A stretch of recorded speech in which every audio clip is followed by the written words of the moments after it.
Alhamdulillah, wassalatu wassalamu ala rasulillah. Assalamu alaikum wa rahmatullahi wa barakatuh. To all our lifesavers, really pleased to have you again in our third class of basic life support, which is part of our Save One, Save Humanity, presented by Ar-Rikak. So we as a small group of emergency physicians, myself, Dr. Nabil Abdur Rahim, Dr. Zishan, Dr. Vikas Ahmed, and Dr. Nudeen, have come forward to present this course, especially for those who are keen and those who would be potentially be able to save a life and eventually earn a great reward in this world and in hereafter. As we spoke last time, we start with the same ayah from Surah Al-Ma'idah. The crux, the core essence, why we start this course was this ayah, part of the ayah. وَمَنْ أَحْيَاهَا فَكَأَنَّمَا أَحْيَا النَّاسَ جَمِيعًا. And whoever saves one life, it is as if he had saved mankind entirely. So this is the real reason behind our course. And that should be our intention when we approach and try to save a life. So as we spoke, there are three different parts of our class and consists of basic life support, basic trauma life support, and environmental emergencies and poisoning. So today is a third class of the basic life support. And by this, inshallah, when we complete, we'll be done with our basic life support. And the following weeks, we will look forward to the other sessions, inshallah. So today's objectives is a quick recap of what has happened in the last two classes, which is very important to go over what is basic life support, a quick recap of it. Then we will look into automated external defibrillator, AED, that is the D part of your DRS ABCD. We'll talk about Good Sam, a life-saving app. We'll talk a little bit about anaphylaxis and shock, and finally on chain of survival.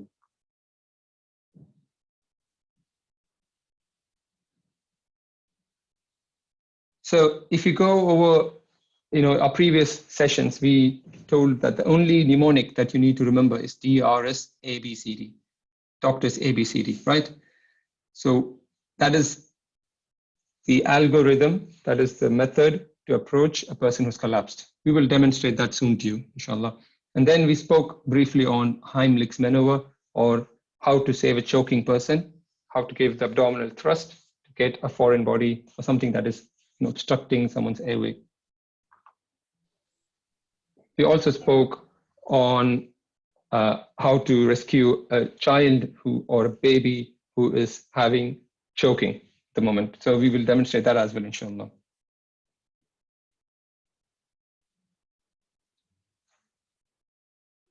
Following that, today we will talk about a new concept that is the final part of your DRS ABCD, that is the defibrillation. So if you notice, the last part of it is when you give CPR, if the heart needs shock, which is really important at that moment to restart the heart, then you need to attach the patient, the person, to an automated external defibrillator, AED. We will show you that machine today, and we will also see, explain to you how it actually works. So without any ado, we will go straight to our live demonstration by Dr. Vikas Ahmed and Dr. Nabil, who is with him in Kerala at the moment. They both have volunteered to give us a brief description and a brief demonstration of what's been happening so far. So I invite Dr. Vikas.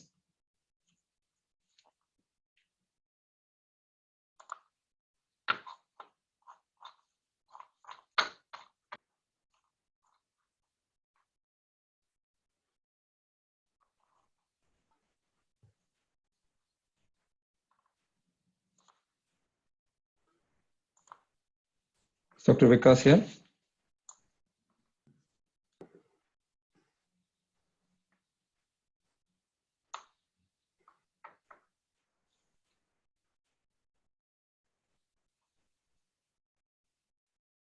Ishan, I will ask you to demonstrate the choking part of it first, and you can take over at the moment. Yep.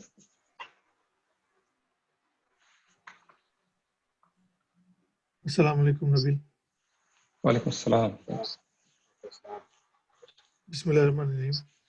Okay, so let us begin. So, Dr. Vikas and Dr. Nabil are there with us for volunteering.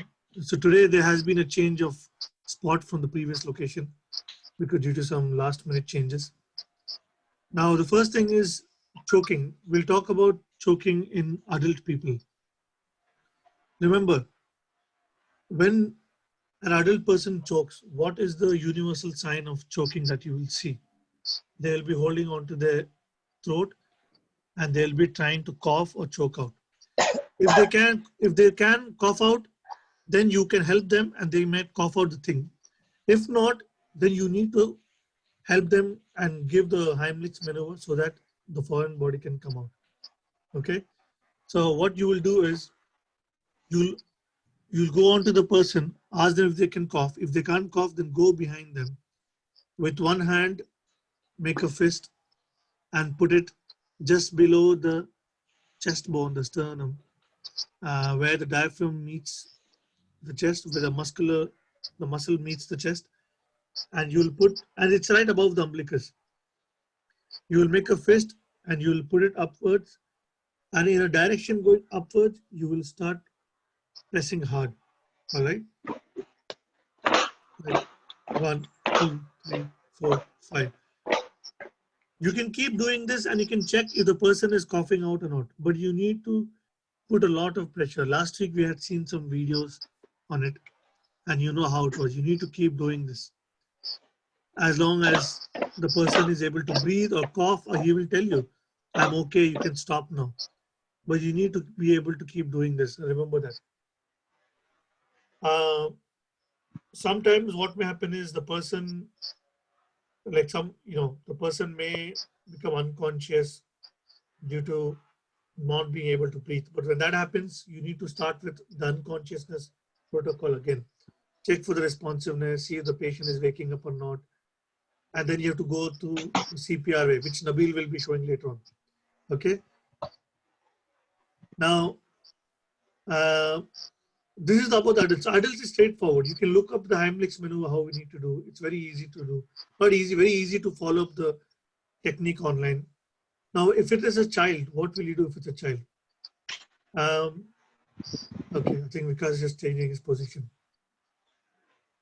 Now, usually what happens is you need to check, oh, the child may not be breathing properly or child may be coughing. So at that point of time, you need to go to the child, try moving the child. Is the child breathing or coughing? Is the child become pale or blue? Then if you think the child would have swallowed something, the first thing you need to do is take the child in one hand, whichever hand is comfortable, support the child's body in your hand, and let the back part and the bum and all rest on your elbow joint. Okay, and then you tilt the child forwards and you give them 5 back slaps. We'll just zoom in and see where those back slaps are exactly. Yeah. So this is where the chest of the child is very small. So this is where you don't need to go down. Don't do the back slaps bottom. If you can just show the area where they should not do it, because don't do it there. No, that's wrong. Don't do it there. That's wrong. You might damage the spine. Do it upwards. Yes, that is where the lungs are. So push the 5 back slaps there. You'll create enough positive pressure inside to push the foreign body outside. Then you change the child over, put the child on your other hand, and start giving chest thrust there. Look, this is also the junction of the diaphragm and the chest bone. All right, and you start giving, and it's always upward direction. Remember, for cardiac arrest, you're doing downwards direction for cardiac arrest.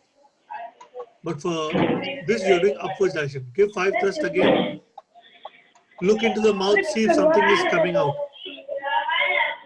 If nothing is coming out, then you can turn the child again and give 5 back slaps again. Yeah.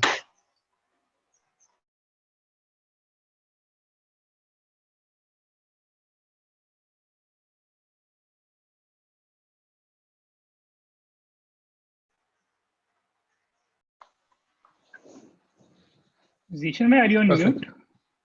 Yeah. Sorry, I think someone had muted me. Okay. Yeah. So make sure the child is fine. Once you are done with it, reassure the child, clean the mouth, everything. Do not give water or something immediately unless you're sure the child has become all right again. And do not give something to eat at the same time as well. Okay, let the child be fine, and then you can see what needs to be done next. So chest thrust, back thrust, these 5 things you need to keep doing again and again. 5 back slaps, 5 chest thrust until the foreign body comes out. Okay. For a child who's older, more than 1 year old, a child who can stand and walk around and those things, you'll do a Heimlich's maneuver for that child as well. Okay. Once they're bigger in size, like a grown-up person, almost. Okay. Great. Yeah, that's all. I think back over to you, Nabil. All right. Jazakallah khair. Thank you for the choking demonstration.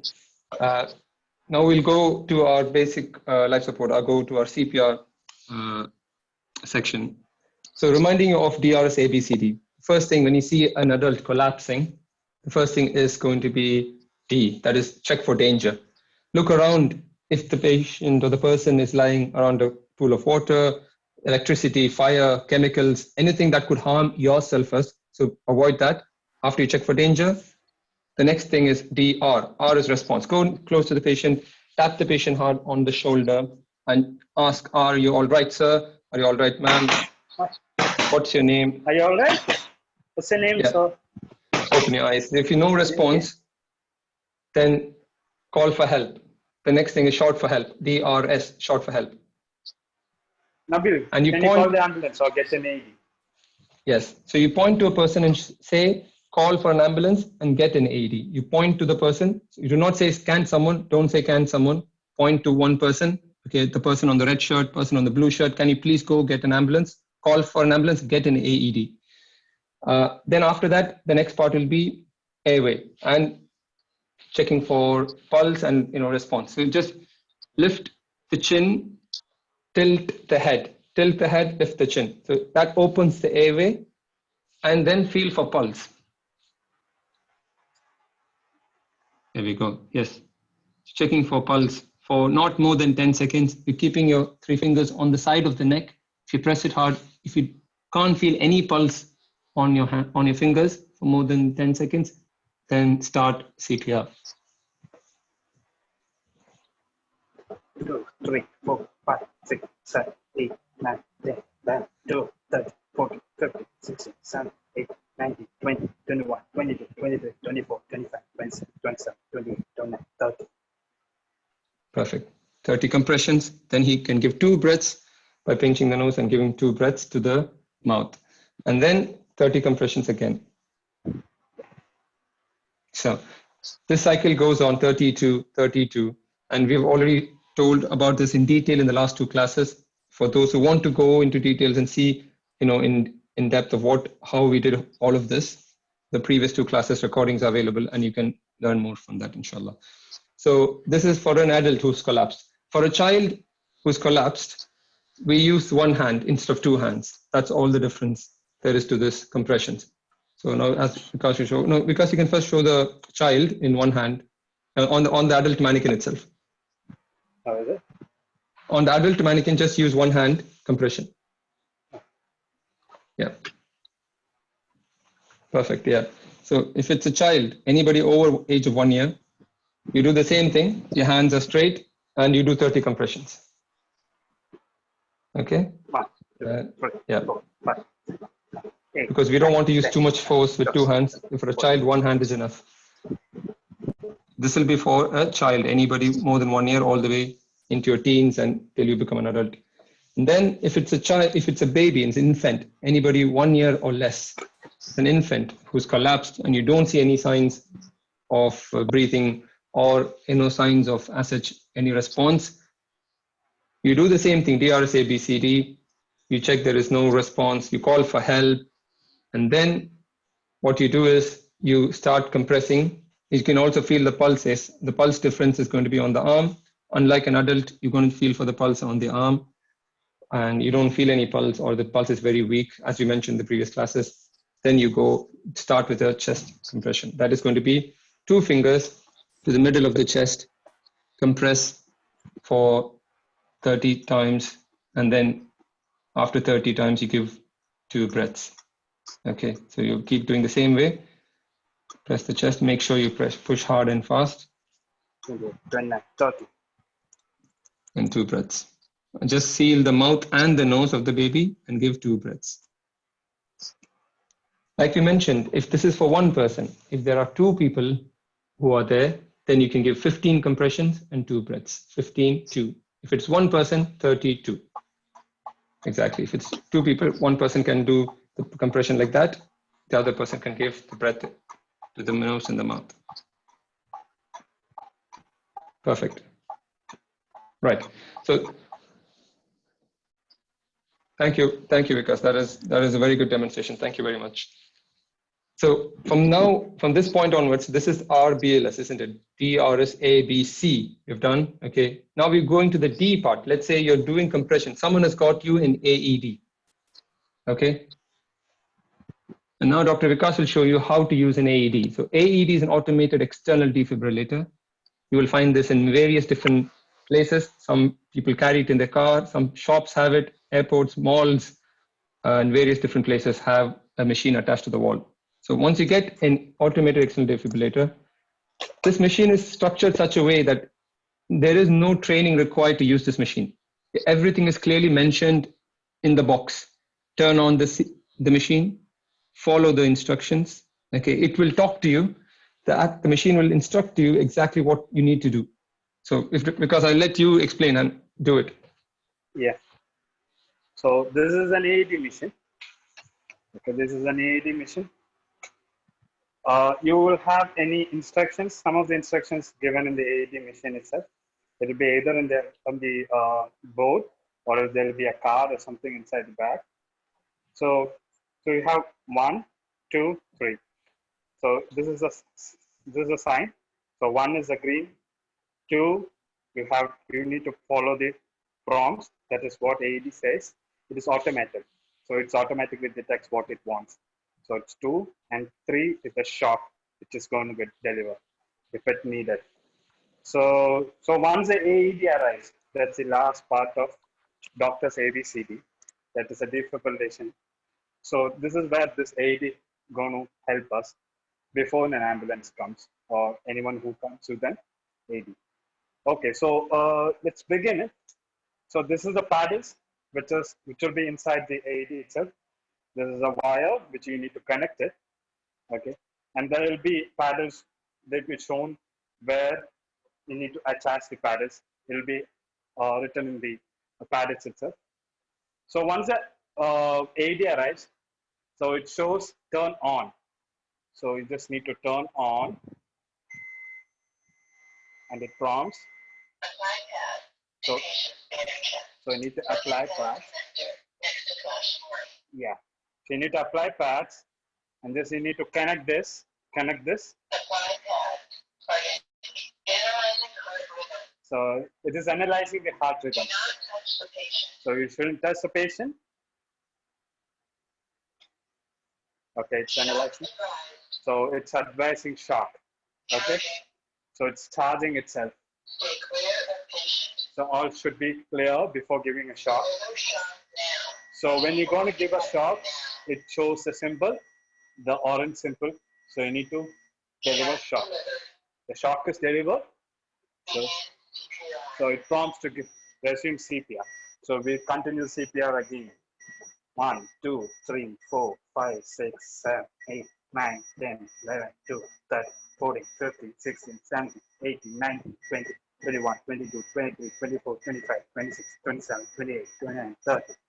Now again 2 breaths. Then you need to continue CPR for the next 2 minutes or 5 cycles. Then a bit. Perfect. Thank you very much, Vikas. That was a very good demonstration. So this is how an automated external defibrillator works. And inshallah, I will show you some more about it. But this is the most essential part, okay, of bringing someone's heart back to its normal rhythm, okay, with this machine. It's very important. So I'll give a bit of a break now for Dr. Vikas, and we will continue with our PPT at the moment, and then we'll rejoin, inshallah, by the question answer time. All right, Vikas. Okay. Assalamu alaikum. Walaikum salam. Great. So I hope everybody can see the screen now. The reason why we need a shocking machine, okay, is this. Many people have asked this question, and even last week they were asking, why are we shocking and what is the purpose of the shock? Is this. If you see on the left side of the screen, a normal heartbeat, you can see the left side, that is the normal heart rhythm in an ECG. You would have seen that in many places, in hospitals and other places. If you look to the right side of the screen, that's an abnormal heart beating. See how the heart is fibrillating. The heart is beating too quick and just quivering and just beating a little bit on its, on the surface. It's not actually pumping blood. It is only shaking on the outside. And that is, it's called a fibrillation. As you can see the ECG rhythm down, that it is not organized. You see, there's a big difference between both of them. And this is the main reason that we use a machine like what Vikas showed now, an fibrillator, a shocking machine that actually restarts the heart when you give a shock to it. And it makes it, we're hoping that it becomes like the rhythm on the left side of the screen. Okay. So it's a short video explaining what a defibrillator is. As we saw, it is very easily color-coded. 1, 2, and 3 steps. That's it. All you need to do is attach the pads to the chest, one on the right, one on the left. And then follow the instructions from the machine. The machine will detect if the person needs a shock, then the machine will tell, okay, shock is going to be delivered. Please press the orange button, then the shock will be delivered. Then continue CPR immediately. Don't just wait because shock is given. Okay. This process continues until the patient is, having a pulse. Okay.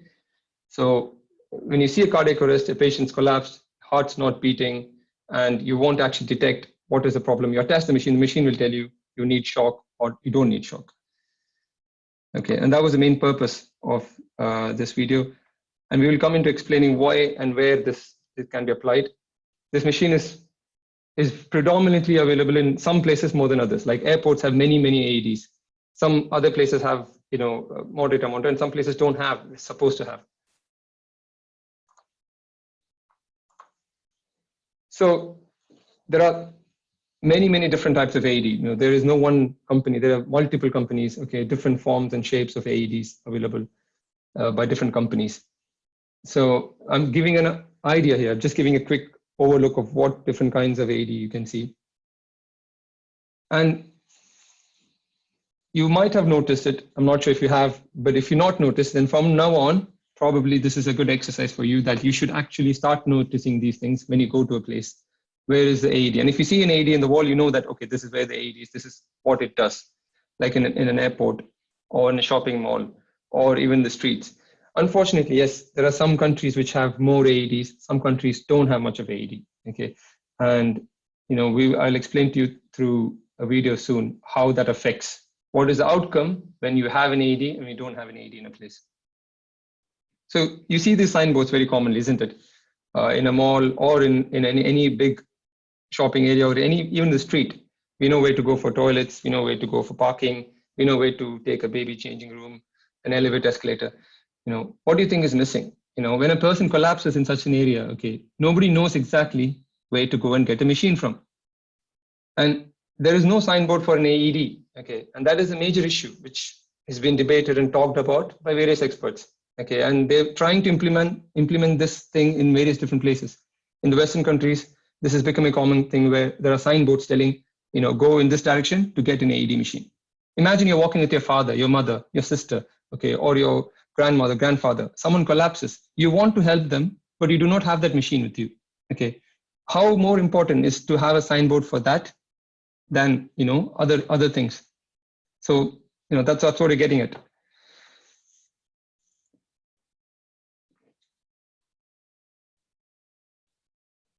So the other thing is when you're giving CPR, I wanted to explain a golden rule. Okay, and because we're showing to compress the chest hard and fast. Okay, what happens is sometimes when people start doing that compressions, they lose sight of the awareness that they're actually doing the most important job. Then they start doing other jobs when they're giving the compression. There's a big mistake with that, and they stop compressing the chest for some time and they start talking to someone in between or making a phone call or something. No, the person doing the chest compression concentrates only on chest compression. I put this picture, just for you to understand. It's a small physics thing to understand. Okay, if you connect a long straw, and some of us must have tried this. If you take a long straw and put into a bottle and try to take fluid, okay, you're trying to suck the juice out of that, okay, through a long straw. You know how difficult it is when the straw is so long. And you keep applying pressure and slowly keep pulling the juice towards your mouth. If you leave for a moment quickly, all the juice goes quickly back into the bottle, isn't it? You have to keep applying constant pressure to keep pulling the juice to your mouth, right? Just like that, when you're doing the compression, if you stop for some time, all that you have done so far will become a waste because the blood will all come back. It will not, all the blood you have pushed to the brain, the small vessels, the important organs in the body, all that will start coming back to the heart because you stopped compressing. So I wanted to tell that point that it's very important to not let it go waste.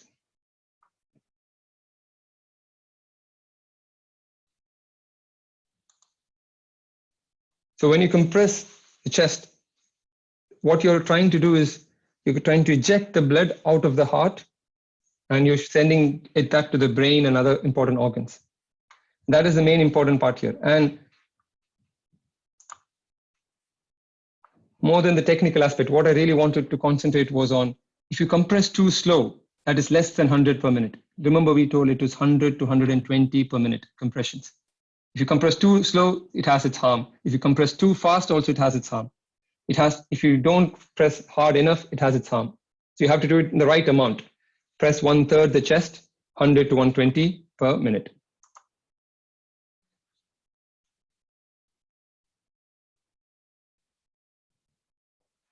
And if you notice, the heart is an amazing creation of Allah Azza wa Jal.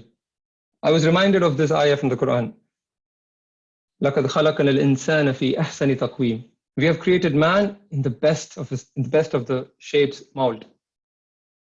Heart is such an organ where it is independent, okay, of most of the other connections. If you keep a heart outside by itself without any connection, it will still beat, because Allah has created such a way that the heart has muscles that it activates itself and it starts beating by itself. It does not require the brain always to tell it to beat. Yes, the brain has a function to tell the heart to beat, but even without the brain, the heart can beat by itself. It is such an organ. And as you can see in the left side of the screen, the electrical signals of the heart start from the top, they go down and they spread across the heart and they let the heart beat, compress. The only reason we're trying to do the CPR right now is to get the heart restarted like this, either by compressing or by giving electric shock, so that restarts the heart. And every minute you waste without defibrillating, without giving shock to the patient, okay, look at the percentage of survival. Every minute you waste, every minute the patient does not have the heart beating, the percentage of survival goes down 10%. Okay, and that is why the first 10 minutes is really important. And the reason I'm addressing this to you, all of you, most of you might be at home. 80% of the cardiac arrests occur at home. Only 20% occur in public places. So you need to be really quick in activating this. But also by study, if you see 80% of the people survive in an airport and only 10% survive in the street. The reason being, in an airport, there are multiple defibrillators all across. Okay. And in the street, we don't know where to approach and what to get. Okay. So where are these AEDs? Okay. Some places really have amazing spread of AED in the city. Okay. And some places hardly have any AED. Okay. It could be anywhere. It could be in a car. Some people carry it. It could be in offices. It could be in malls, like I mentioned before. So it's a difficult job to actually find out where the AED is. So I wanted to talk about this app called Good Sam. Okay, it's available in your Android and Apple stores. It's one of those really amazing app where the story starts with a person called Mark. This is in London. Okay, this app was started many, many years, more than 10 years ago in London. So a neurosurgeon, a brain surgeon called Mark, and a software sort of engineer, okay, called Ali, they both got together and they saw this problem that people don't know where to approach to get an AED, and the ambulance takes time to reach the patient, and the patient might, have a cardiac arrest, and then there'll be no use of an ambulance coming after a certain time when already the damage has been done. So they created an app, a user-friendly app, which actually shows you in your location at that moment where do you have an AED, and in that location who's the nearest person you can call for help who can come and do a BLS.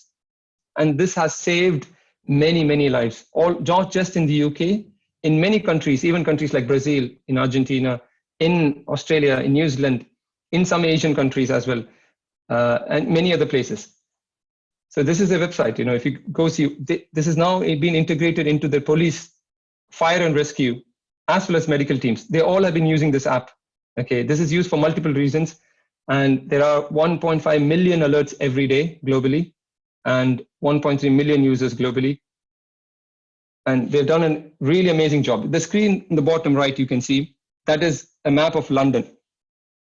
That is the map of London. And in the screen, it shows how many AEDs are there in one small area of London. So now you can imagine that how easy it is for someone to grab an AED and come and attach it to their own, family member if someone arrests. It's easy. And the app tells you exactly where to go and get it from.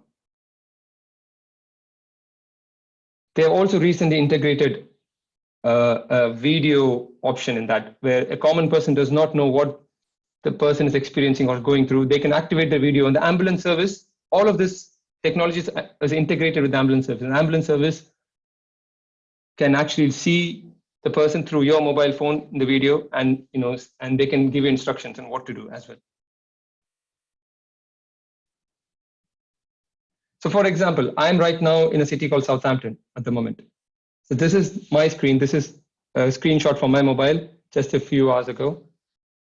I am in this is the blue spot. That's where I am. Okay, and around me, you can see there are green, this icons of people running, right? These are the people who are registered as lifesavers, and they know how to do BLS. These are the people around me.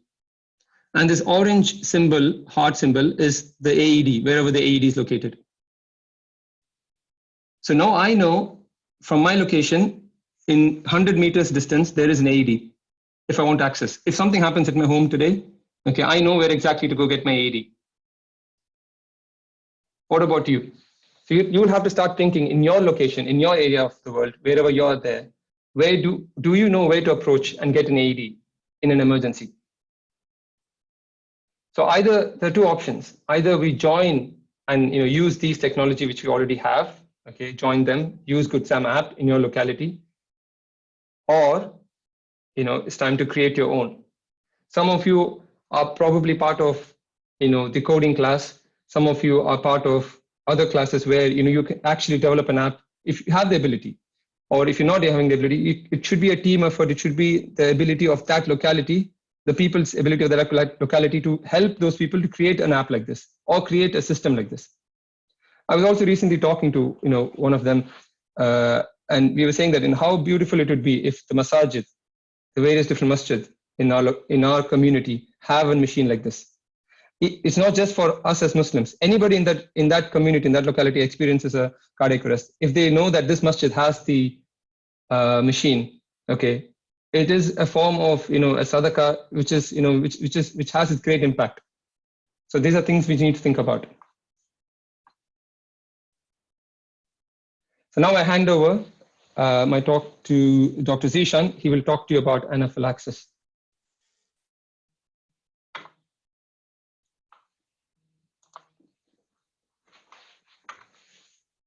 Zishan, you can take over. Jazakallah khair, Nabil. That was a good information on Good Sam app. So the next topic that we have to talk about it's a short topic, but we will give you as much information as possible. This is about anaphylaxis. So what anaphylaxis means, it is a severe allergic reaction that can threaten a person's life if not treated immediately. Okay. Now, a lot of you have seen an allergic reaction. You know about allergic reaction. You eat a peanut, you eat a nut, some children take milk, someone takes seafood, crab or whatever, prawns, and they start getting itching sensation around their throat or face or cheek. So that's an allergic reaction. Or like some people are allergic to egg. Well, you can see this image here. Rubber gloves, some medicine some people cannot have, some kind of food like gluten and all that. All these things can cause an allergy. But if that reaction becomes extremely severe and dangerous, that's called anaphylaxis. Okay, and that reaction is called an anaphylactic reaction. All right. Now again, the same things that cause an allergy can also cause an anaphylaxis. Okay, a bee sting, scorpion sting, although scorpion sting has poison as well. Egg, crab, nuts, peanuts especially. Now what happens is, as soon as you eat this thing, the body produces a lot of chemicals. Okay, normally your body does create chemicals. All right, here. Normally your body does produce a lot of chemicals, but in this, what happens is there is so much chemical going around, it starts swelling things up. So your airway starts swelling, everything in your body starts swelling up. Your tongue starts swelling, and then what happens is, this is what happens to people. Their eyes get swollen. You will not be able to see their eyes also, because that's how swollen it is. Then you start seeing these pinkish rashes on their body. The lips get very swollen, and because of this, they're not able to breathe. Now, this is similar to choking, but in choking, there is something stuck in your body, okay, and which you can remove. But there's nothing stuck in your body. Your body itself has swollen up so much, your airway especially, that you just can't breathe. Now look at, imagine all of these things. You may become unconscious, yes. So you'll start getting rashes on your face, on your back, on your chest. Your tongue becomes really swollen. Imagine when you eat so much, you feel like your mouth is so full. Imagine your tongue gets so swollen, it fills up your mouth, you can't breathe. This whole area becomes swollen. You can't breathe then also, okay? Because all these chemicals are going around. They're irritating the walls of everywhere, chest, skin, and they're making this swelling to happen. Because swelling happens, normally air would go in such a big cavity. Now air cannot go. It's like you're getting suffocated from inside. This is what happens in anaphylaxis. And if you don't act soon, a person can die. All right. There are stories, sad stories, where people have died. You can see online. I think sometime back, my friend had told that his relative or someone, their wife, had gone down to throw some garbage. And when she had gone down to throw the garbage, she was bitten by an insect. Nobody knew what happened, but then she got into some kind of reaction, and then she died. And she had 2 young kids also, unfortunately. So what happened? Did people not realize what was going on? And this is a matter of minutes. You reaching the hospital might take you half an hour, wherever, depends, traffic or whatever those things. But there is a way by which you can quickly treat this. Okay, that is called using an adrenaline pen. Okay, there is a brand called EpiPen. You do get this in a lot of pharmacies, and you can ask this in your hospital as well. But you can also ask for an epinephrine pen or adrenaline pen for allergic reaction. A lot of medical places or schools or big health centers or malls or airports sometimes might be keeping this pen. Basically, what happens is the moment you get a reaction, and a person who gets this reaction will already know that he's had this problem before. Okay, so they are aware, and that's why they carry to this. It looks like an insulin pen you diabetic people use. It's the same thing as that. It looks just like that. So many of them, they carry it with them in their bags or travel bags. So the moment they have a reaction, you take this pen and you inject it into your thigh, just like you do with a diabetes injection. Usually they do it in the tummy, but this you have to do it in your thigh. The moment you give it in your thigh, you can give once. After a few minutes, you can give second dose. Usually, by the time you give the first dose and the second dose, all this reaction that you see will start disappearing, because that adrenaline chemical, it sort of fights or bounces back and makes all of this to get absorbed in the body again. So all of this will start reversing. Okay. Now I've seen this happen in real, where a person comes with this reaction. We've given them this pen, and literally within few minutes, they become normal again. Okay. And that's the advantage of this. Once you become normal, it's still advisable that you get admitted in a hospital at least for 6-7 hours, at least for half a day, or better 1 day. Why? Because sometimes this reaction that caused the allergy, it comes back again in the body. All right. That's why you need to be absorbed. And that comes back again, they'll give you adrenaline again. Mostly it doesn't happen, but sometimes it happens. And I've seen this. People have gone home, they've come back the next day because they started getting swelling again. And we give them this and they become okay. All right. So that's the take-home message of this is anaphylaxis is dangerous. It can kill a person. It can block their airway and they might die. And for the quick treatment, remember to use an epinephrine pen. All right. If you know someone in the family who has bad allergic reactions, educate them. Tell them about this pharmacy nearby. If they can keep this stock in their home, it's better. Okay. You take it, the reaction will last for a few minutes and then it will go away.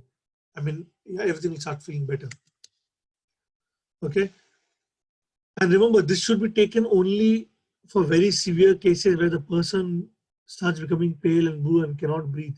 That's when you should give it, not for every allergic reaction.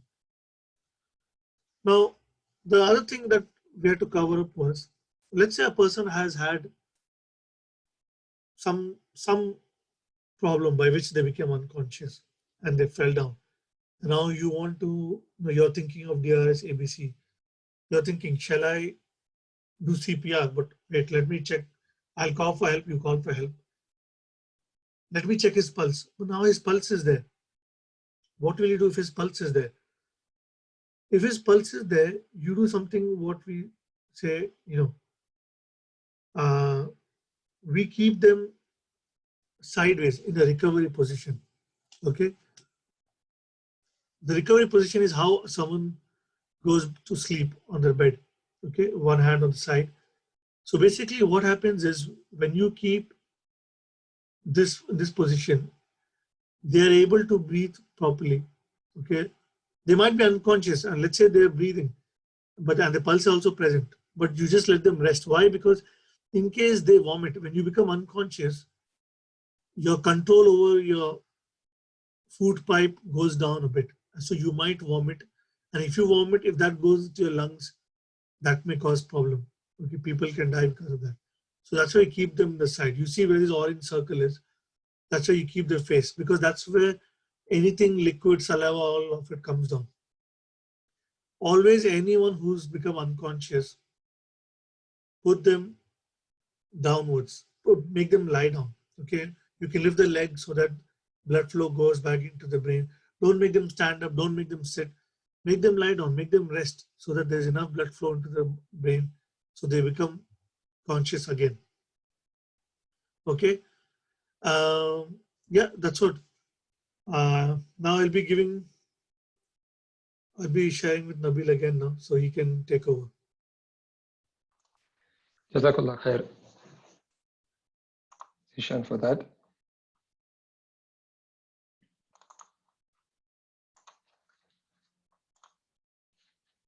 So it was a brief talk on shock and a person who's to be put in recovery position.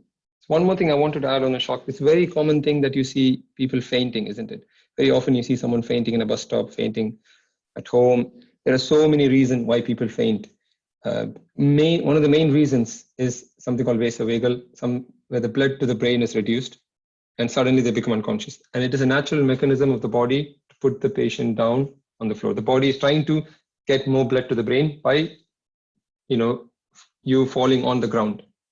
The wrong thing to do, as Dr. Zishan mentioned, is to make them sit up again.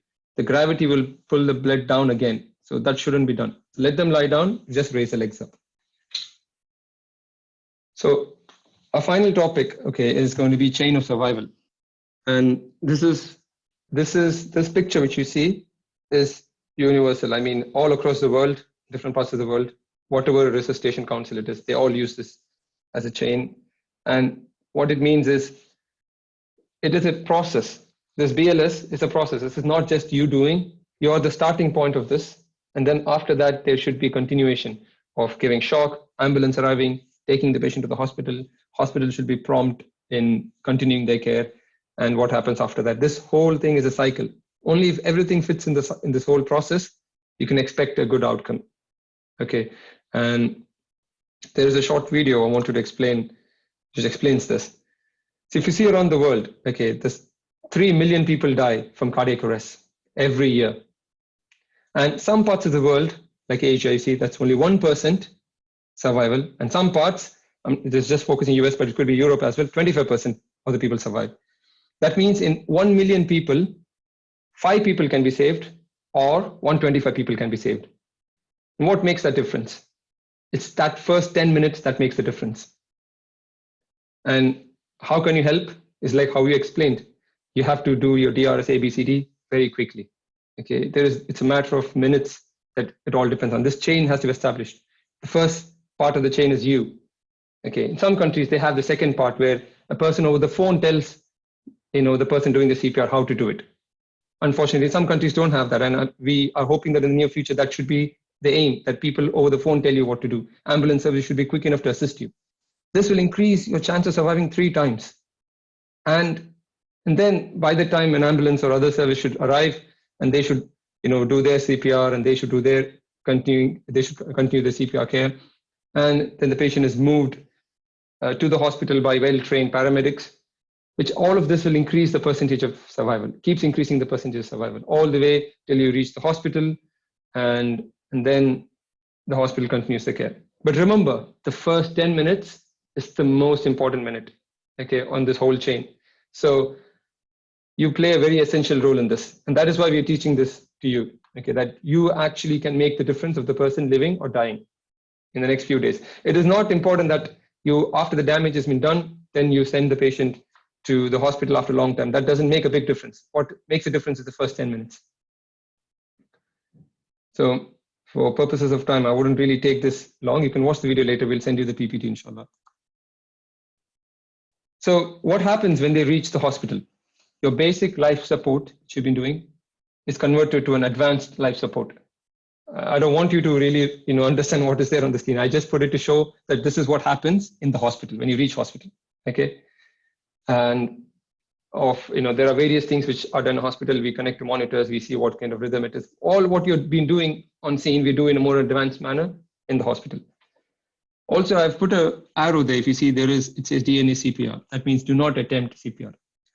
It's a concept that's coming up, and it's well established in India and other places as well now, like the Western countries, where some individuals, someone, let's say, who's 85 years old, and has a lot of other medical problems. And if you know that this person has been decided by the doctors that there is no benefit of doing a CPR on this person, it is best that you leave this person, in the cardiac arrest. That is better for him rather than giving a CPR who's on a person who's really unwell.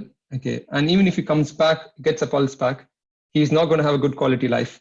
Then, this is advice that we just leave that person. And this is already been documented. If you know this person does not benefit from CPR, they usually carry a card.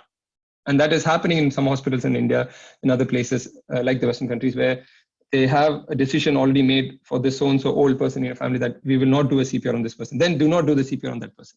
Okay. It is for those people who will benefit from it. Okay. And then, yes, go ahead and do it. Okay. And by Allah's permission, if they have a good outcome, then they are discharged from the hospital. So that is all about today's session. And I leave the floor open. We finished a little bit earlier today so that we can let the people ask more questions this time, and we are happy to answer, inshallah. So now I'll open the floor for questions. Please post your questions, okay, in a concise manner in the chat box, and we will try to pick up as much as we can today, and we will try to answer, inshallah. So Dr. Zishan, you can unmute your microphone, and Dr. Vikas, you can come on screen, inshallah. We'll demonstrate something.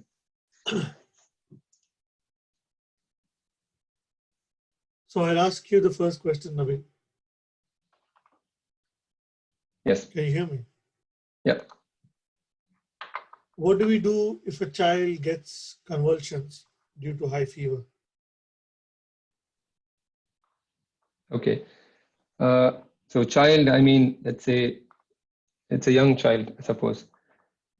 So there is a concept called febrile seizures, and that is where the children from the age of 5 months to 5 years have this issue called febrile seizures, where when the temperature goes high, they start having seizures.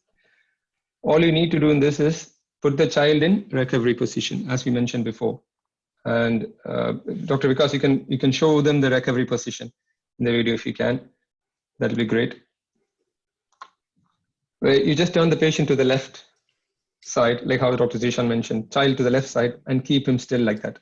If the child is seizing, okay, so that why we're trying to do this is when the child is actually having a fit, the saliva or the froth in the mouth should not go into the airway and obstruct. So we want that to come out. Okay.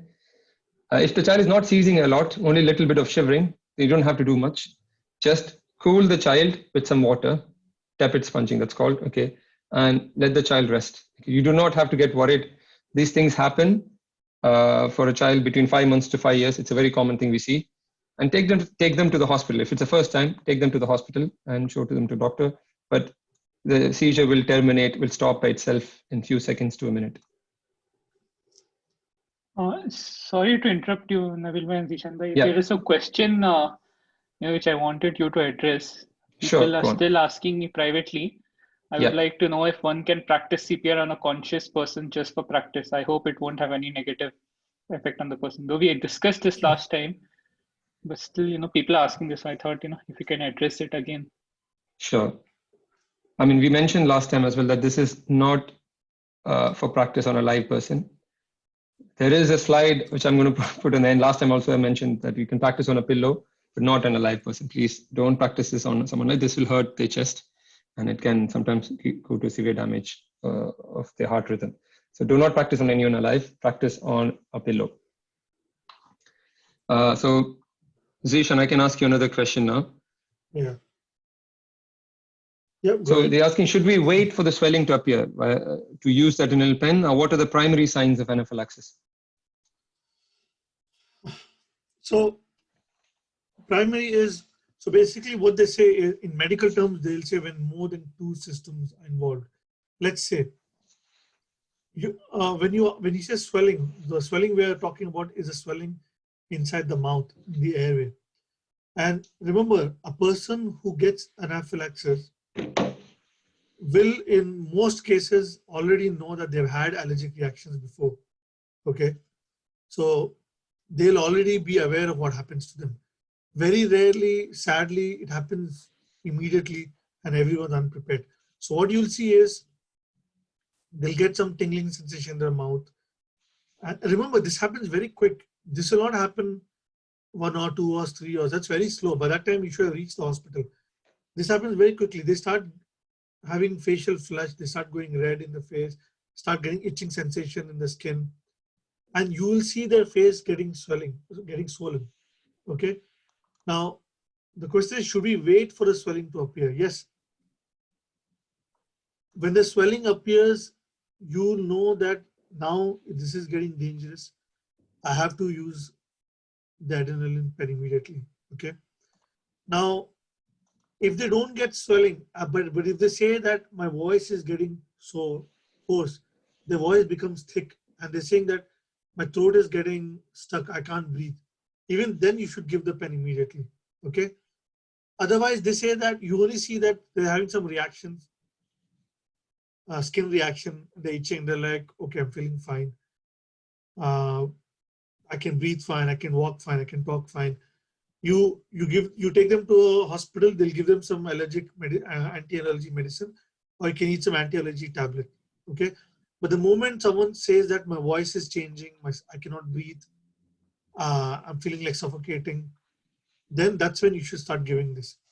You shouldn't wait. Okay. And usually, again, people who would have known this, they have this from before. True. Yeah, very true. Actually, so yeah, you don't have to really wait till the end of it. But once you start seeing that the signs are progressing too quick, you should start using the pen. Perfect. And also they're asking about the exact spot on the thigh. Where do you exactly inject? I've put the picture on the screen. And somewhere to the front or to the sides of your thigh, not on the inner part of your thigh, from somewhere on the outer part or the front of the thigh. Yeah, you can see in the picture, there is a person who's pinching a chunk of the muscle in the front of the thigh and then injecting it. Yeah. I saw that there was a question about, a lay person, how will they know when to do CPR, not to do CPR? Please don't get us wrong. What I showed you was what happens in the hospital. Okay. Every person who you think goes into cardiac arrest, as a lay person, as yourself in the community, should start the CPR. There is no exclusion in that. Only if you know very, very sure, okay, it's your own family member, you know that you have decided with your doctor that CPR will not benefit them, then you do not do it.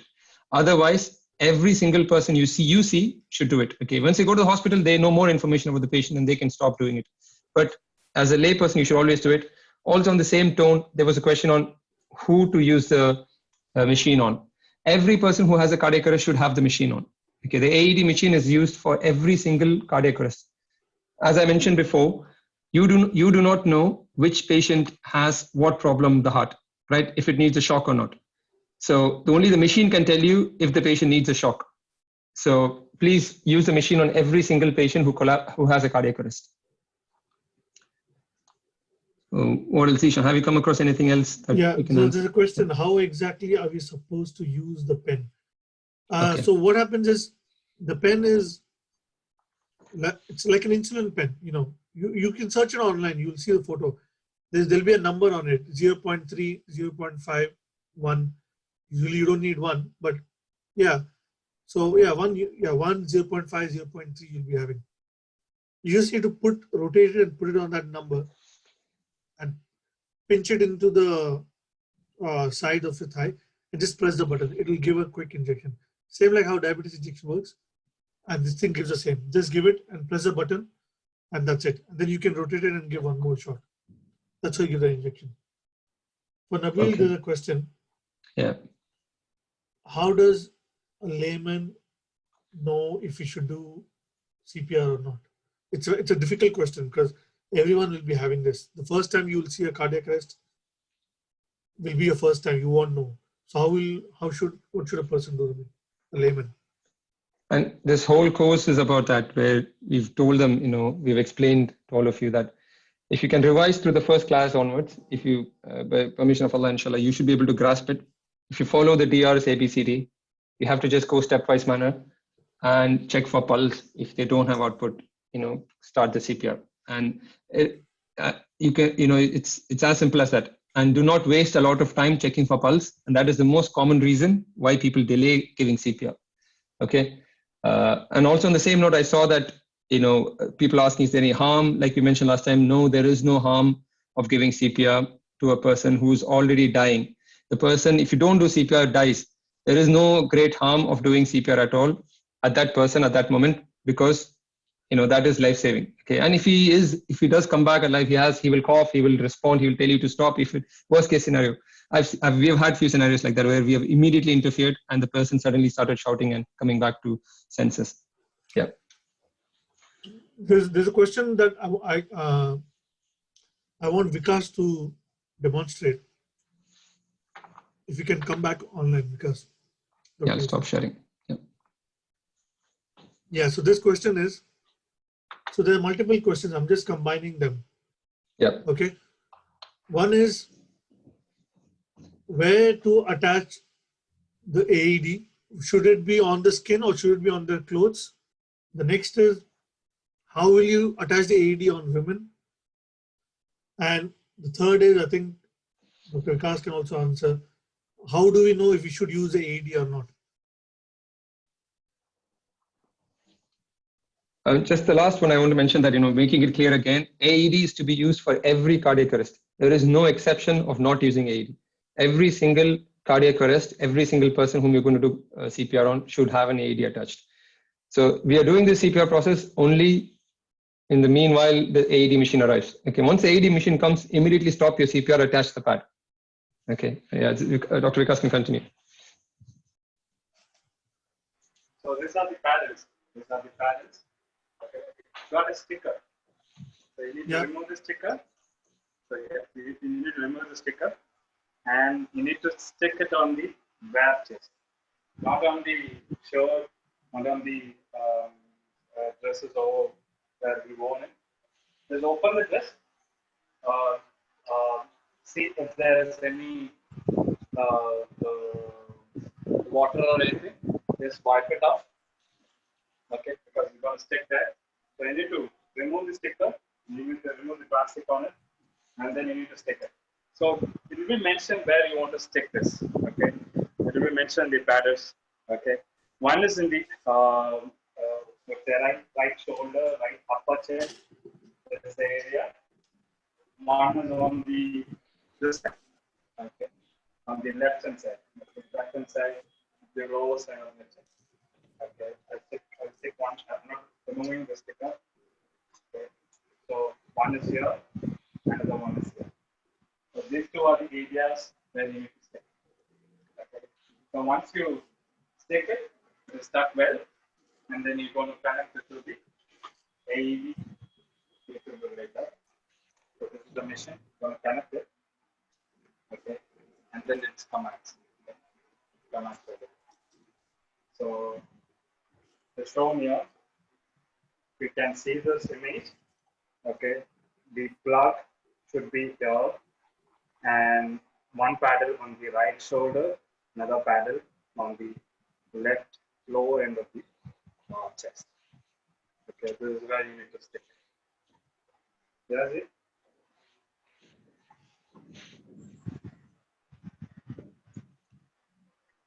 Perfect. Yeah.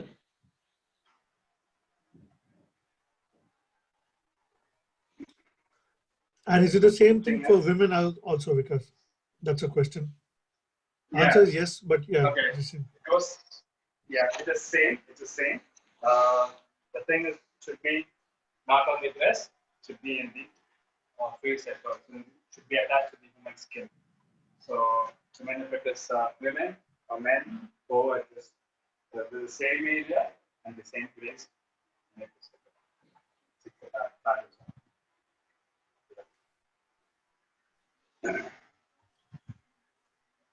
There's a question I'll ask you, Nabil. Yeah. How will you differentiate between cardiac arrest and a syncopal attack? Okay. Yeah, I wanted to show that as well to another question, because there was someone asking about heat stroke and collapse. And again, let me start the screen sharing. I wanted to show one thing. So going back to our initial slide, DRS ABCD. Okay. What I really want all of you to do is to actually practice this with a pillow. Okay. When you actually practice this, you will actually understand that, this is a process which will remove your doubts. In the sense, you check for danger, check for response. In your response, if you're checking for pulse, if there is pulse, you do not need to do a CPR. Someone was asking, is there harm if I do CPR with someone with pulse? Yes, you might hurt their chest. The harm in the sense, it depends on how hard you give, how long you give. If someone is conscious, they will not let you press their chest like that. It will hurt them. Okay, so someone with a pulse, you do not need to give the chest compression. Okay, someone without a pulse, then you do the CPR. And we also, like Dr. Zishan explained about a shocked patient, okay, person who's shocked. When I mean shocked, not electric shock. Shock means someone whose blood pressure is low. Like if someone has a heat stroke and they've fallen down. Someone's blood pressure is low, they've fallen down. Someone lost, some fluid from the body, they're very weak, they fell down on the ground. These are people who faint. Those people, you just raise their legs so that the blood goes to the brain. You do not do CPR or anything. You just wait till they regain the consciousness. You call for help, call for an ambulance to come and take them, and all that is fine. But only when they lose their pulse is when you start the CPR. Okay. Is that all right? I hope that is clear. I'll stop sharing so that Vikas can demonstrate in a video if there be anything after this. Yeah. And we will end the session, inshallah, again with a demonstration, like how Dr. Vikas mentioned, that we will end the session with a final demonstration again to clear off the doubts, inshallah. And please utilize the Google Classroom is my advice, okay, to all of you. I saw one person asking a question in the Google Classroom, but I would like that more of you ask questions using the Google Classroom. The more you ask, the more detailed and elaborate answers we can give in the classroom. Okay, and please ask more questions in Google Classroom. So yeah, we'll take some more questions now, inshallah.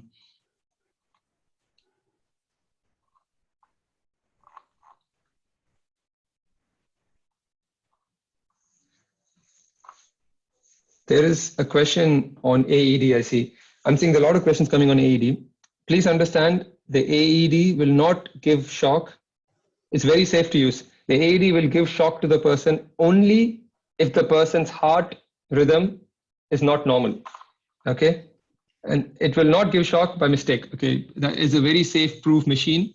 It will not give shock unnecessarily. It will give shock after checking the heart of the person who's collapsed. It will do an ECG inside the machine. What it is actually doing is reading an ECG, is doing an ECG. Once it sees that the heart rhythm is not proper, then it will tell he needs a shock. He or she needs a shock. Okay. If the person's ECG is normal, it will tell shock not advised. Please continue CPR. Okay. The machine will tell you continue CPR, and the machine will keep doing this. Okay, until it senses a rhythm in the heart which needs CPR, which needs shock. Like how I mentioned in the slides, that if the rhythm is abnormal, it will tell to give a shock. Okay. Yeah. We will do a demonstration, inshallah, towards the end, and we will show that again. There's a question. So is adrenaline, one question is, why do people get allergic reaction and anaphylaxis reaction? We don't know. It's like, why do people get blood pressure problem? Why do people get diabetes? Why do people get this disease? Every human body is different. For the same reason, some person will have a asthma, allergic reaction. Some people will not have. It's how we are created. Some person will have something, some person will not have anything. Now with that, someone says, is adrenaline and antihistamine different? That's a very good question. Now, adrenaline is different, antihistamine medicine is different. And basically your reaction happens because there's histamine release. In anaphylaxis, it's a lot worse than that. There's histamine release and many other things. All that can be countered by giving adrenaline.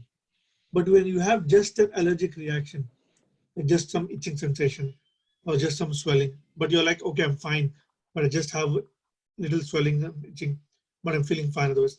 Then you have antihistamine tablets. When it's very bad, then you need the adrenaline injection. The dose is, for young children, it's 0.3. For adults, it's 0.5. Okay. Now, when you get that, you will get the instruction of the age between which you usually below 6, they take 0.3, below 5. More than that, they take 0.5. Otherwise, that's what, there's a slight difference. Yeah, remember, that's correct. Child just gives 0.3, adult 0.5. Worst case scenario, inshallah, nothing should happen because you're giving that to save someone's life. Yeah. Yes. Yeah, that's very true. I was going to tell about this. This is a common question. Even it happens among the nurses, in the hospital, that someone, is hesitant to use the EpiPen, the adrenaline pen. There is no major harm that happens. Even if you give by mistake this adrenaline pen to somebody's thigh, you're giving only 0.5 milligrams intramuscularly. You're not giving IV. You're giving into the muscle. Okay. The worst that can happen is the heart rate of the person will go a little bit higher. That's all that will happen. Okay, they will feel a bit anxious. That's all. Nothing, no major side effects happen. Adrenaline is part of your body. It is released in your body normally from an organ above your kidneys. That is normally there in your body. Everybody has adrenaline in the body anyways. The reason we give this adrenaline, extra adrenaline from outside, is because our bodies needs more adrenaline at that moment. Okay, so don't worry about giving it. It's better you give than you don't give. This is a good question now. Yeah. So if someone is having cardiac arrest, they're unconscious, what will you do? Can you just start with AED in the beginning, or will you do DRS ABCD first? So yeah, I saw that question. That's a good one. If you have if you do see an AED really next to you, okay, to take an AED and attach to the person will take at least 10 seconds, correct? Okay, so even in that 10 seconds, you still need to give the compressions to the chest. Keep giving compressions to start the CPR. That is more important at that moment. And then if there is another person with you, they can get the AED machine ready, open it, get the pads ready, and then attach it on the chest. Even you don't have to finish 30 compressions. Even if you're on 20, if you stop, once the AED machine is ready, stop your compressions, attach the pads on the chest. Then wait for the machine to tell you what you need to do next. And the machine will tell you either do CPR or wait, the machine will give shock. Okay, so if you're the only person, we would say that give CPR, okay, for at least 1 round, 30 compressions you give, and then attach the pad.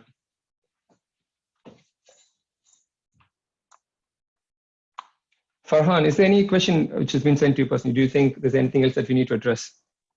No, I didn't get anything personal as such. Okay, all right. For now, I think the questions have reasonably stopped, I think, at the moment. And if there are any questions that you want to ask, you can ask in the Google Classroom. Also, we have sent a Google form where you can actually ask personally if you want to. If you're not really confident to ask in the classroom, you want to ask something personally, you can send through a Google form as well. We've sent a link for that as well. There's a good question now. Yeah. So if the patient gets back to consciousness before using AED, what will you do? The answer is clear. You will put them in the recovery position. If they become conscious, make sure they're okay, put them in recovery position. And if they become strong, they come back to their senses, they will get up themselves.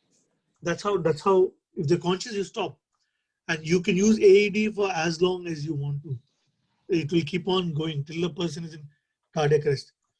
There's a very important question you can answer, Nabil. Yeah. If the AED is giving shock, can you touch the person? This is a good question.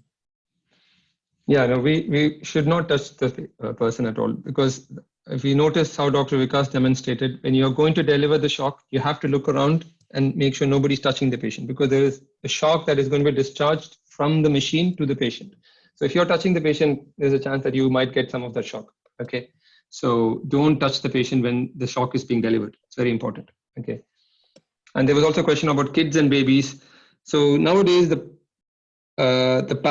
pads which are attached to the adult, they have a subsection. You can peel off the round surface of it and make it into a smaller pad. Nowadays the AEDs have that. Even if they don't have the pads for babies, okay, you can still attach the normal pad. Okay, the chest, one in the front, one pad to the back. Okay, if the child requires a shock, the machine will tell that the child requires a shock and will give a shock. If not, just continue CPR. Okay. So Dr. Vikas, can we do a demonstration? I just want to, we'll run over this whole thing again in a slow fashion so that people understand, and I hope this will be clear to them. Is it okay? Shall we do a demonstration now? Yeah. Okay, if you can just switch on the video. We'll do with an adult, okay? So I just want everybody to just concentrate, okay, and see carefully. We'll do it step by step, inshallah now, okay? Yeah.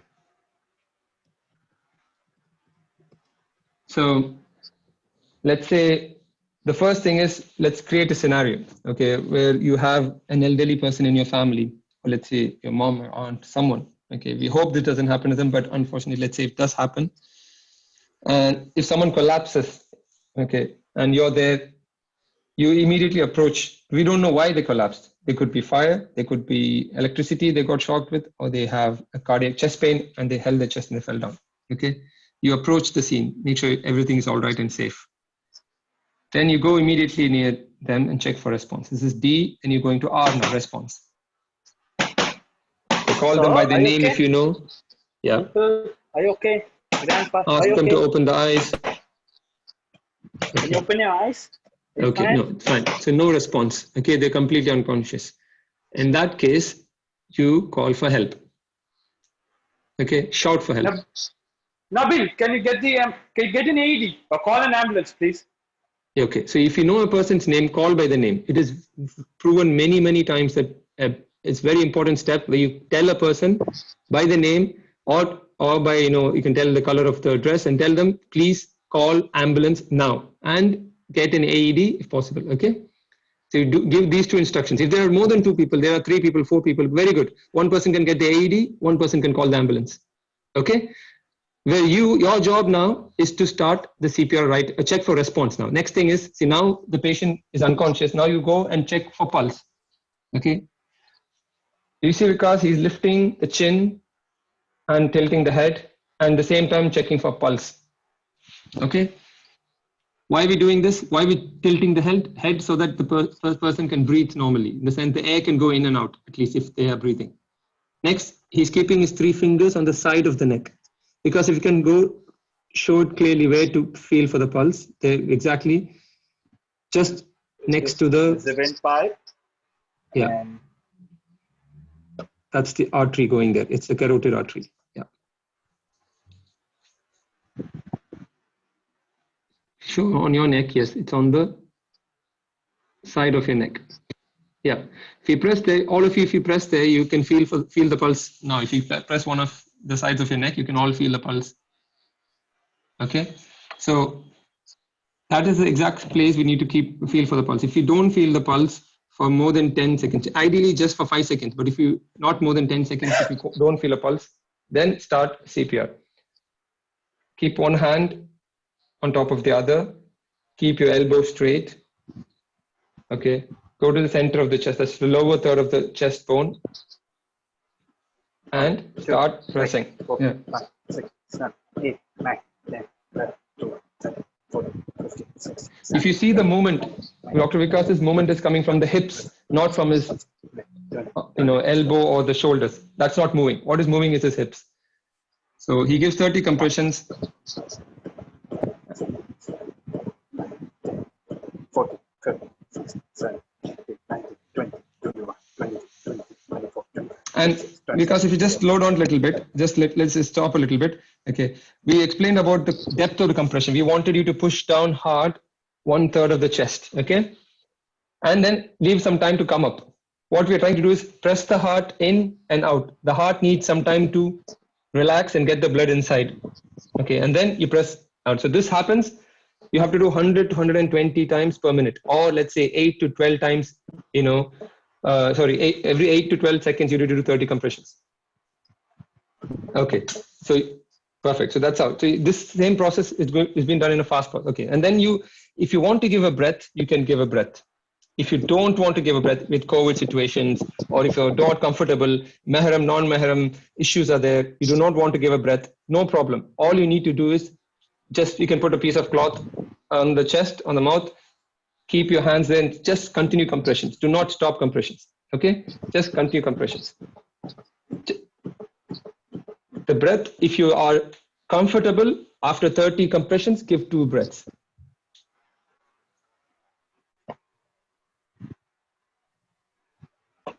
Yeah, and this process continues, okay, until if someone gets you an AED. Let's say you started this process in 20 seconds, somebody got you an AED immediately. Then you stop the compressions immediately and attach the pad. Okay, you have to attach it quickly.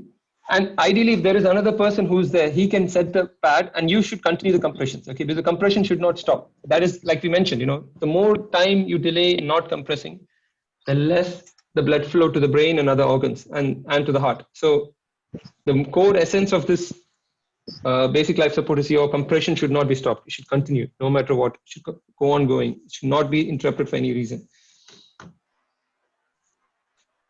And see, So now the as- AED is there, it's a machine. Yeah, as Dr. Vikas explained, it is a 3-step process, 1, 2, 3. And the instructions are very clearly written on the box. Okay, it's very, very simple language and clearly color coded. First thing is So- to attach a test to turn on the machine. Second step, attach the pads on the chest.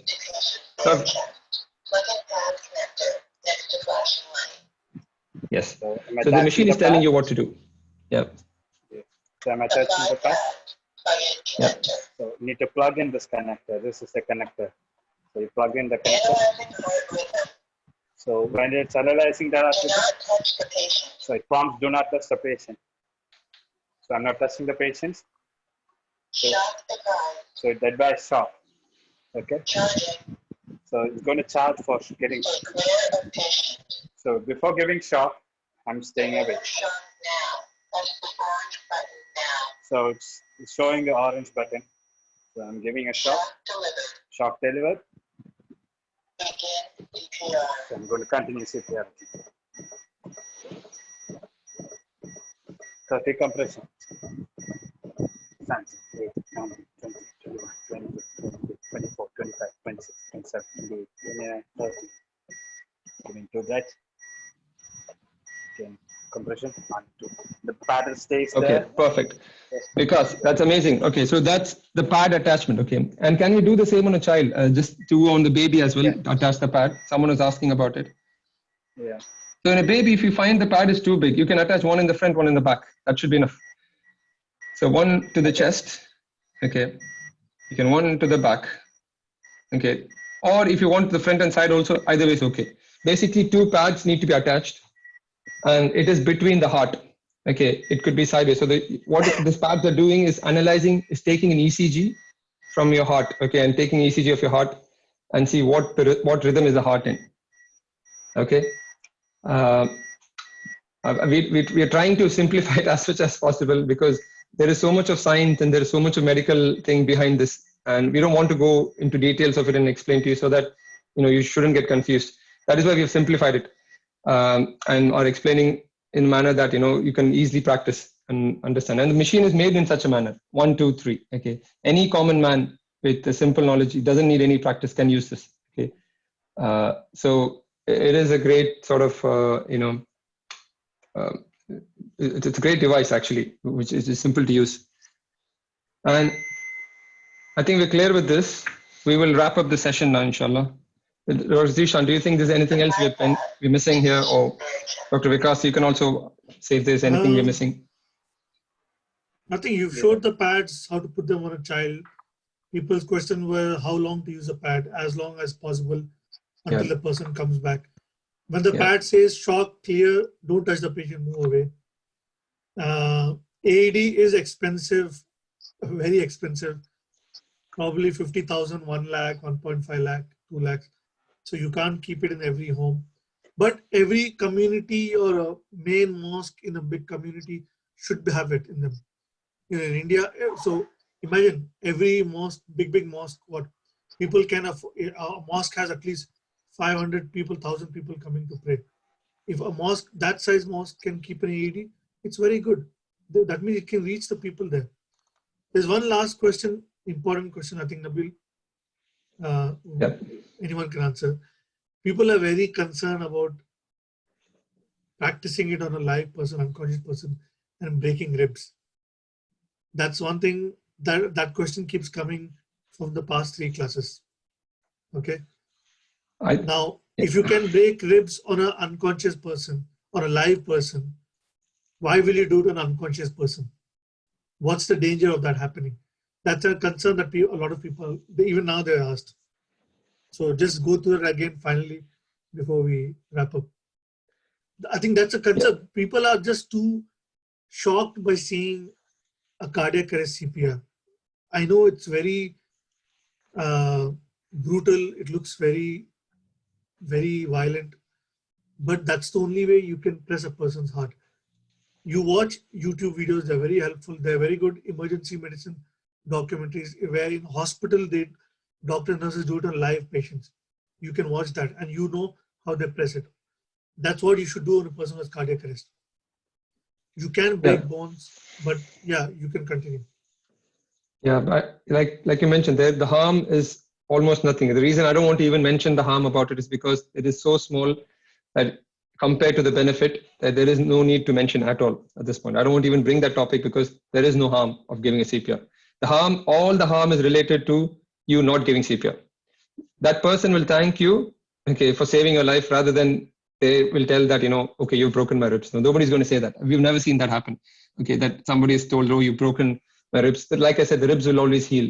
Rib is not even a bone, it's a cartilage. It will heal. Okay. So it's not about that. It's about you taking prompt action, and that first 10 minutes, what you do changes the person's, eventual outcome. With that, And inshallah, we will wrap. Yeah. Okay. Yeah. So one thing, when you do a CPR on a person, he gets admitted in the hospital, in the ICU, where his broken ribs, whatever, will be looked after. But you doing it on a live person, you're attacking him, you're breaking his bones. Where will you take him? Will you take him to hospital then and say that I was practicing CPR? No. That's the reason why you don't do it on a conscious person or a live person. You practice on a pillow or a dummy, or maybe your first time will be on a patient somewhere in the public. You might do a CPR. Yeah, that's what. Great. Yeah. So with that, we'll wrap up. And then I just want to briefly tell that we have our next class on October 18th. That's the following Sunday, inshallah. And with this, we have completed our first 3 classes of basic life support. We'll be entering into BTLS, that is basic trauma life support. Someone rightly asked in the last part of the question session that they asked what to do for a person who's collapsed, bleeding after a car accident. Will we do the same thing? We will explain to you, inshallah, that in the next class, how it changes the management. It is not exactly the same process. There is still ABCD in it, but there is a different approach to this, the whole process of attending to a person who's had an accident. And we can see that accident in your locality, from your bike accident, cycle accident, fall at home, fall in the kitchen, to all the way, I put a picture there of the plane crash in Calicut recently. There were lots of people who helped, victims in the Calicut aeroplane crash in the airport. It could be anywhere, okay, but if you know how exactly to help the patient at that moment, it makes a big difference. And also, you should not do more harm. And when it comes to accidents, the harm is greater when people try to interfere. And I will explain that. We'll explain, inshallah, in the next class how people do harm when you don't know the right way to attend to an accident patient. Okay. And we will be speaking in detail about it, inshallah. So next 3 classes will be on all accidents and trauma and fire and shock and other things. Inshallah, we will talk about that. Jazakallah khaira for attending today's session, and stay safe. I put a pillow picture there to say go practice. I can't be more explicit than this to show that you have to practice on a dummy or a pillow. Please do not practice on a live person.